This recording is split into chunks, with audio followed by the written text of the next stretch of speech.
जीवन के वचन। हे प्रभु, मेरे मार्गों को जानो, मुझे अपने मार्ग सिखाओ। ये स्तोत्र ग्रंथ हमें एक ऐसा व्यक्ति बनाता है जो खुद को खतरे में महसूस करता है। उसे सुरक्षा की ओर ले जाने के लिए सही रास्ता खोजने की ज़रूरत है। वह किससे मदद की अपील कर सकता है? अपनी खुद की कमज़ोरी से सावधान, वह आखिरकार अपनी आंखें उठाता है और यहोवा के सामने रोता है। इज़राइल ईश्वर के पास, जिसने अपने लोगों को कभी नहीं छोड़ा है, लेकिन उन्हें रेगिस्तानी भूमि से लंबी दूरी की यात्रा के लिए निर्देशित किया है। ईश्वर के साथ चलने का अनुभव एक बार फिर उम्मीद की भावना के साथ मार्गदर्शक को भर देता है। ये ईश्वर के साथ नई आत्मीयता का एक विशेष समय है, जो किसी की अपने आप को उसके वफादार प्रेम पर त्यागना, अपने खुद की बेवफाई के बावजूद। बाइबल की भाषा में परमेश्वर के साथ चलना भी जीवन का एक सबक है। ये उसकी मुक्ति की योजना को सीखने का समय है। हे प्रभु, मेरे मार्गों को जानो, मुझे अपने मार्ग सिखाओ। अक्सर हम अपनी आत्मनिर्भरता के लिए जिन बातों को मानते हैं उनके साथ चलते हैं, लेकिन फिर हम अपनी सीमाओं और कमियों से खुद को भटका, भ्रमित और जागरूक पाते हैं। हमें अपने लक्ष्य तक पहुंचने के लिए जीवन में एक कंपास और सही रास्ता खोजना चाहिए। ये भजन हमें बहुत मदद करता है।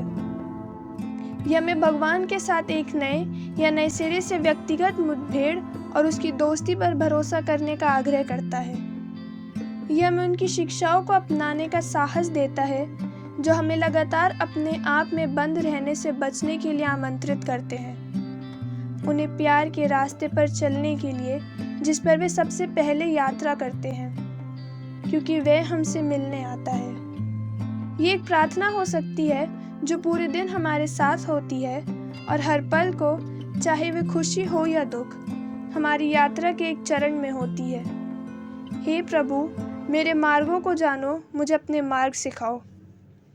स्विट्जरलैंड में हैदी, जो शादीशुदा है और उसके 4 बच्चे हैं, लंबे समय से जीवन की वचन को जीने की कोशिश कर रही है। वह अब गंभीर रूप से बीमार है और जानती है कि वह पृथ्वी पर अपनी यात्रा के लक्ष्य तक पहुंचने वाली है। उसकी प्रिय मित्र काती हमें बताती है, हर यात्रा के दौरान, यहाँ तक कि नर्सिंग स्टाफ के साथ, हैदी हमेशा अन्य लोगों की तलाश में रहती है। वह हमेशा अन्य लोगों में रुचि रखती है, भले ही अब उसके लिए बोलना बहुत मुश्किल हो। वह वहाँ होने के लिए सभी का धन्यवाद करती है और उनके साथ अपना अनुभव साझा करती है। वह केवल प्रेम है, ईश्वर की इच्छा के लिए एक जीवित।